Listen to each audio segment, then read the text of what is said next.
Good day, class. So, welcome back to our second session for laboratory for the demonstrations of the previously discussed and the continuation of the demo 2. So, since we already created an IDE for the environment of Android Studio, so this time, what we need to do is to continue those things using the widgets. So, here, we got to open the Android Studio. Okay. By the way, whilst open, the Android Studio is running. So, I have created a recently demo. So what I'm going to do is to create a new one. Okay, since this from the scratch process, so I need to create a new project for that. Okay, so by the way, the topic for today is about the linear layout based on the weight, height, and on-click button. Okay, so it's familiarizing, or we're going to familiarize the UI in terms of the widgets. Okay, so now we proceed with empty activity.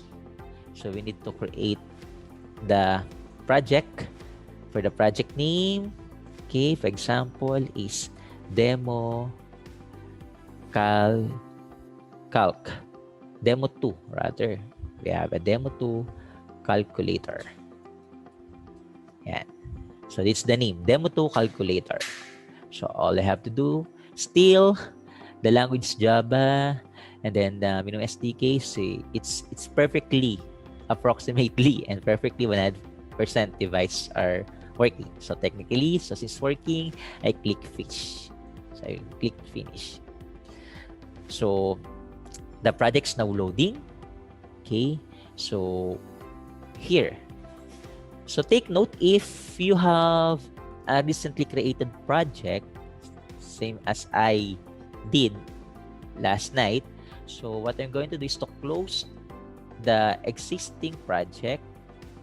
Okay, yan, close nyo yan kasi nagko-consume pa rin siya ng process, no? Okay lang kung mataas yung specs nyo, isa lang ina-open nyo.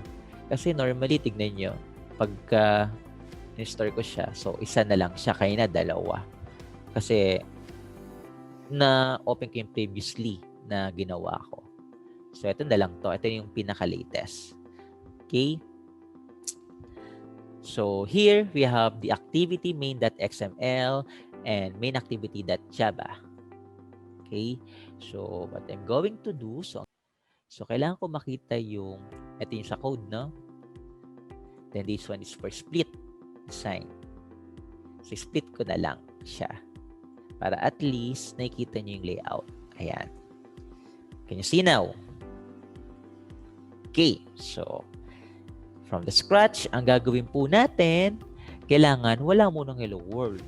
Dapat magawa tayo ng sarili natin ng layout. Okay, that's the topic kasi. Linear layout, layout weight, height, and so on. So, the first step that I'm going to do step by step, ha? So, ang gagawin ko is delete ko to from here sa text view. Buong text view. Ayan. I-delete ko. Yan. So, nawala. Empty na. No? So, ngayon, layout natin by default constraint layout. No? So, technically, haba na, no? With xml.android. So, gagawin ko, gagawa ako ng layout ng sarili natin. Ang sariling gagawin ko for demo. So, gagawin ko, highlight ko tong layout. Yan. So, pwede mo rin i-delete kung gusto mo. So, hanggang dyan. Then, type mo yung linear layout. Okay? Take note, linear layout. Capital L, linear, yan. So, may IntelliSense naman lumalabas. Pag nakita mo na yan, gagawin mo lang class, ha? Ganito lang, ha? Itatab mo lang. Yan. So, yan na, nakatab na. Naka-linear layout ka na. Yan. Linear layout na yan. So, dito sa linear layout, gagawin mo dito, class, mag-a-add ka. So, example, mag-a-add ka ng Android. So, yan, may suggested siya. Kung titignan nyo, dapat may IntelliSense yan. May ma-orientation, may lumalabas dapat. So, ano naging error? So, a good programming practice as a programmer, dapat line by line, chine-check mo. No? So, with my case, I forgot something. So, ano yun? Ito yung dito sa taas, 'di ba? Begin to. So, close siya. Dapat wag mo na i-close. Mag-add ako. Ayan. 'Di ba? So, ganun po siya. So, gagawin natin, lagyan natin yung Android. Ayun, may lumalabas na IntelliSense. May pattern ka na. Kasi pag walang pattern, naliligaw ka na. Sabihin, hindi ka na, wala na sa hulog yung ginagawa mong layout. Okay? So, gagawin natin, Android, example is, gawin natin ng orientation. Ano ba yung orientation? Ang orientation, depende yun kung naka-landscape siya o naka-vertical, horizontal, yung mga ganun, for landscape portrait. Pero sa atin, horizontal, vertical. So, gagawin natin vertical. Okay? Bakit vertical? Kasi, by definition kasi, a vertically oriented linear layout positions its children on top of each other. Kaya ginamit natin vertical, hindi horizontal. Okay? So, sa vertical, kung wala ka na ilalagay, pwede mo siya close. Ayan. So, yun yung part na pwede mo na i-process. Okay? And then, next, in line, meron naman tayong tinatawag na text view. So, type mo dito, text view, capital T, text view. Pag tinab ko yan, automatic may lalabas dyan. O, di ba? May width, may height. So, dito, imamatch na natin sa parent. O, click mo yung match parent. At yung height naman, depende yan kung depende sa DP mo o yung tinatawag na density pixels or density independent pixels.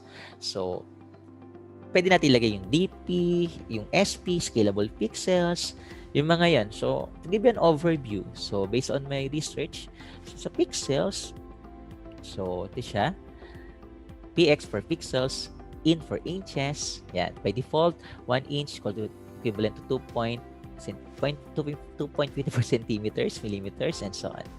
So, nakita nyo naman dito yung mga screen, density, physical size, pixel size. Okay, so by unit and description. So, ano na lang yan, bibili na yung part na yan.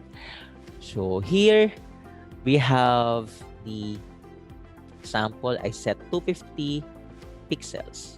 Yan, nakita nyo? Nag-aan siya. 250 dp. Okay? So, pag ginawa ko yan, 500. Mas malaki yan. Tingnan nyo sa ano.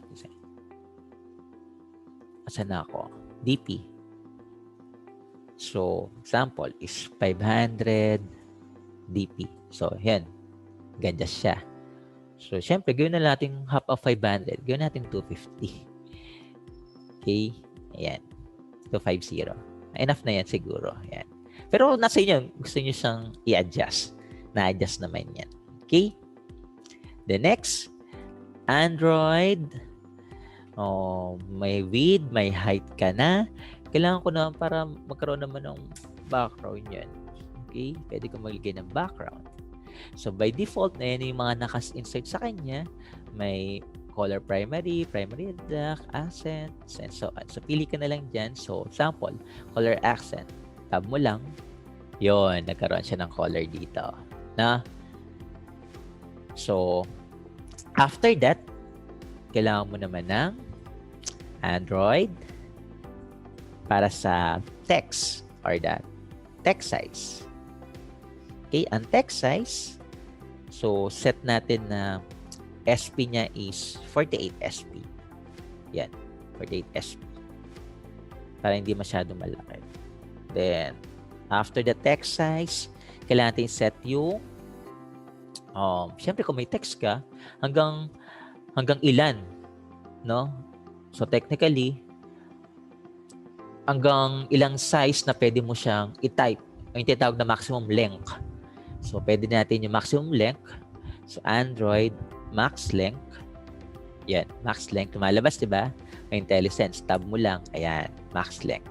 So, example, since calculator yan, so hindi naman naabot ng more than 20 yung max length niyan. Siguro nasa 10 to 12 or 12 na. Ayan, so 12. Para sure na tayo. Kung wala ka na ilalagay, pwede mo na siyang i-close. Ayan, automatic naman nag-close siya. Save mo, no? Control S. And then, sa text view, nakikita nyo na siya. Mayroon tayong tool. So, pwede kang mag-add pa ng another linear layout. Okay? Kung gusto mag-add ng columns or another buttons, nasa iyo yan. As long as na de-declare mo rito sa activity_main.xml. Okay? So, nga, gawa tayo. Sinabi ko, no? So, add tayo ng linear layout. So, linear layout. So, ganun ulit, no? Ulitin ko lang, match parent. So, wrap content. And then, lagay ko ng Android from layout from top to bottom. So, gawin natin yung margin niya. Android margin. Margin top. Okay, ang top niya, gawin natin 2 dp. Okay. Then, gawa tayo ng Android layout para naman sa weight. So, gawin natin na 1. And then, Android orientation. So, Android orientation. So, kayo na vertical. Gawin naman natin horizontal para at least pag gano'n naman. No? Horizontal. Ayan. Horizontal naman. Then, pag wala na, so, close mo lang siya. So, ayan yung linear layout niya na kinlose mo. Okay? And then, right after that, pwede ka nang gumawa, okay, ng buttons. So, set mo na lang siya. Okay? So, set tayo ng button naman para magkaroon ng laman yan. Okay? So, nakikita niyo yan, no? So, button. Click capital B, Pag maliit lang kasi, lumalabas dyan. So, capital B. Yan, button. Tab mo yan. Nakita mo yung button, tab mo. Automatic naman yan. So, example, wala pang laman. 0 dp pa lang. Ang height. So, i-match natin. Match from parent. Then, lagay natin layout weight. Android layout weight. Okay. So, lagay tayo ng sample 1. Layout weight. Yan, no? Weight niya, no? Nakikita nyo, automatic siya. So, depende sa inyo, no? So, magagawa nyo naman mamaya yan kung gusto nyo nagdagan pa. So, close ka na. So, yan yung part dun sa button. Okay? So, kung papansin nyo, nandyan yan dun sa button natin since na dineclare na natin siya. So, ang concern ko, nandito na yung button natin, may width na, 0 dp, match parent, okay? Tapos nag-set na tayo ng 1. So, pwede ka na kasi mag-copy ulit niyan, no? Para maging doble yan. Pwede mo na i-copy to. So, Control C, pwede mo siyang i-paste dito. So, dalawa na. O, di ba? Nagdalawa na. So, magaling naman tayo dyan. O, naging dalawa na, di ba? So, dalawa na yung button. So, yan. Pwede mo rin siya na i-adjust. Okay? So, with that, dalawa na siya.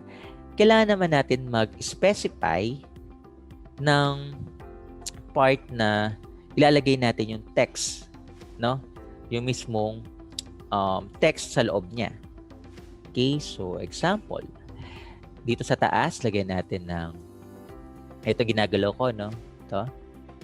Gawin natin na Android text. Okay, so take note, you know. Meron pa akong kasunod. Lagay ko muna. Yan. Android. So, maglagay ka ng text.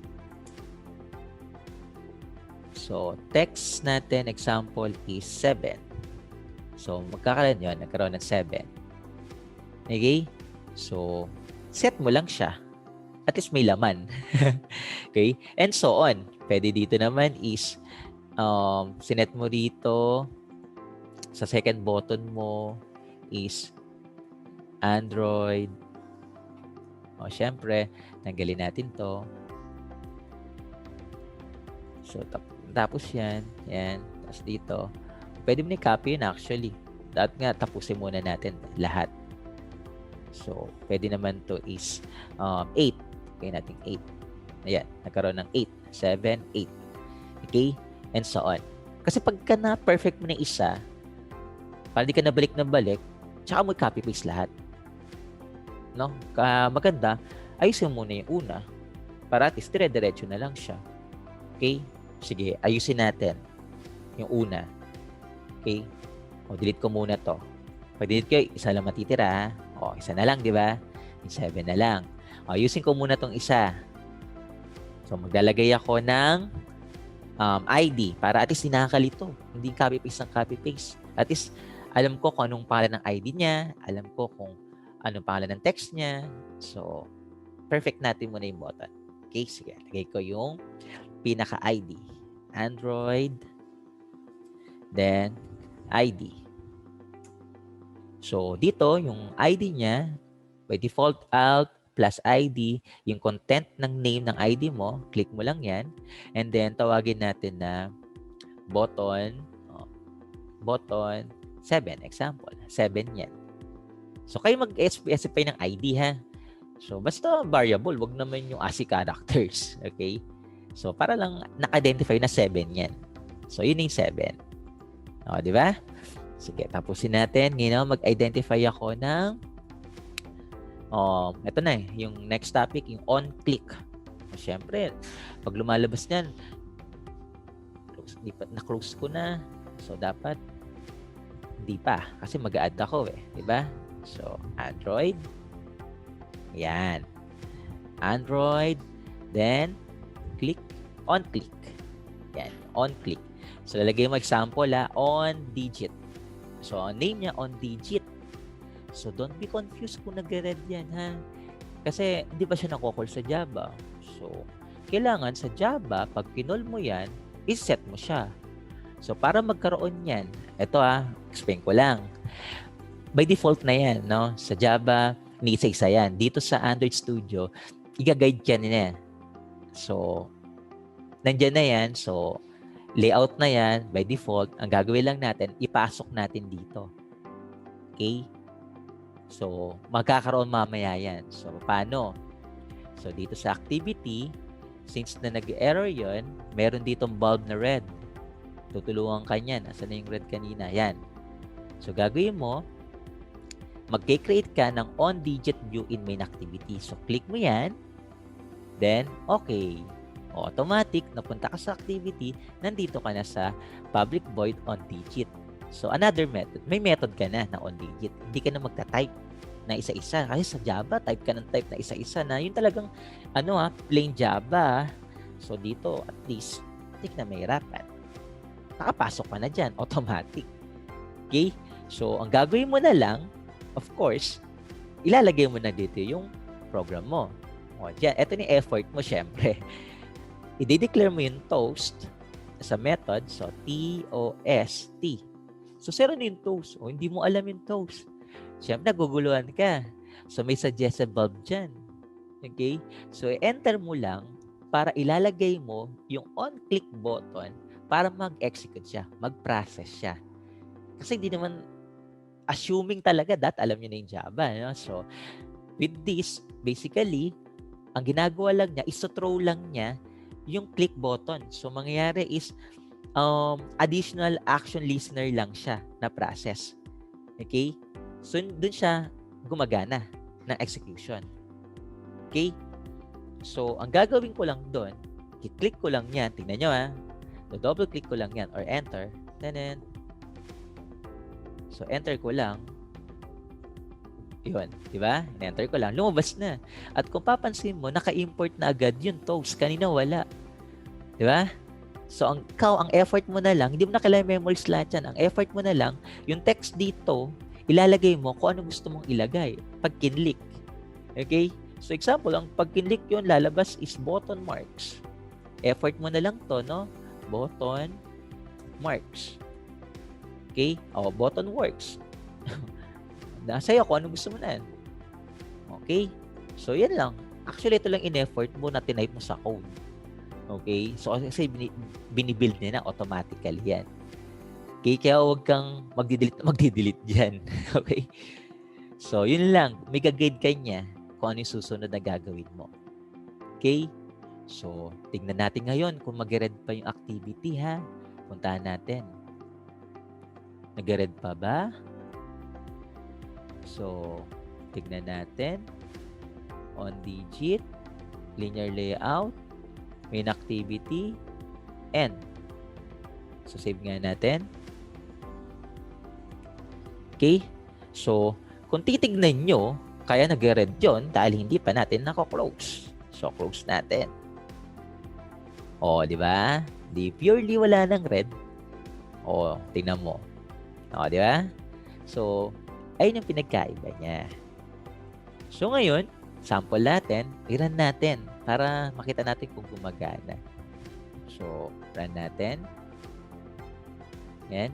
So, while it's loading, pag nakuha mo na yung isa na layout ko, automatic na yan. Ka-process na yan. Sunod-sunod na yan. Okay? Pero may technique dyan para at least na ulit-ulit. Okay? Yun yung the power of Control C and Control V. Di ba? Magaling kayo doon, no? Sa copy and paste. Pero syempre, dapat identify mo yung layout mo. Ha? Hindi pwede na copy ka ng copy. Dapat, pa nag-copy ka, mamodify yung pa rin content nun. Okay? So, yung nangyayari ngayon, since ngayon pa lang i-open ko yung Android Studio ko, so, load niya muna yan. So, syempre, basically, ganyan lalabas. Ayan. Ito yung demo 2. Nakita nyo, di ba? Yung demo 2 calculator. May 7 ako na text. Di ba? May 7 na text. So, pag click yung button, dapat lalabas yung on-click dito sa Java na nakasulat na button works dapat. No? So, tingnan natin. Click ko to. Yun. Button works na. O, gumagana yung button. Okay, pag gumagana yan, nandyan na. So, that's the time na mag-copy-paste ka na, ha? Kasi baka mamaya, copy-copy ka, mali sa una, di mali na rin susunod sa'yo. So, clear? So, stop muna natin. No? Yan. Stop ko lang siya, maran natin ulit siya. So, eto na yung sinasabi na copy-copy. Si copycat. So, gagawin ko, yung shortcut sa linear layout. So, tingnan ko yung linear layout ko. So, ganito yung gagawin nyo, di ba? Linear layout. Yan. Naka-minus kasi. Kailangan maging plus yan. Click mo to. Yan, naging plus, di ba? So, para hindi na lahat yan na iisa-isay mo na gano'n. Ang tagal nun. Ang shortcut niyan, para hindi na isa-isa, click mo to, yung arrow down, no? Yan, yung arrow down na yan. Kakopy mo yan, isang ganyan, no? Sample, isang ganyan, copy mo. Then, ipipaste mo dito. Yan. Makita nyo? Nagkaroon ng another linear layout. So, siguro, maganda i-comment natin. So, example, ito is para sa row 1. So, ito pala yung comment sa, sa XML, Ganyan yung comment. Yan.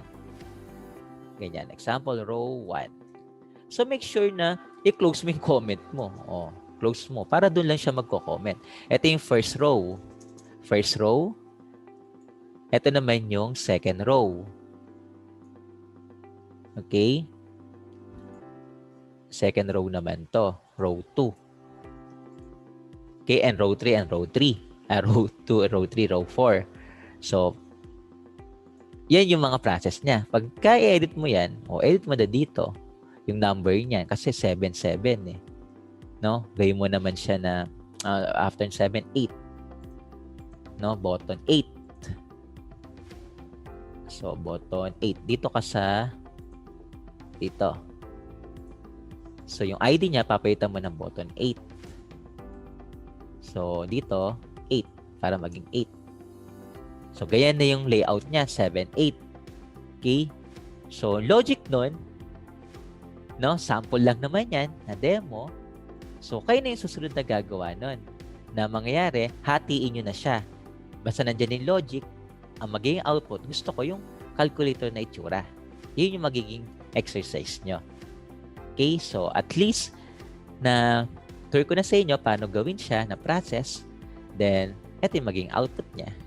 So, run nga natin ulit. Okay. So, again, no? After this demo, you will start your first exercise, which is you're going to create a calculator na yung talagang interface ng calculator. 7, 8. So, dito dapat talagang calculator na itsura. Adjust nyo na siya. Basta gagamit ka ng ginamit ko na functions. Okay? So, that's a simple demonstration. So, we just continue the function by next week or next meeting. But for now, I just leave it to her for the topic of linear layout, layout weight, height, and the on-click methods. So, for now, thank you for listening. Thank you for viewing, of course, and have a nice day. Bye.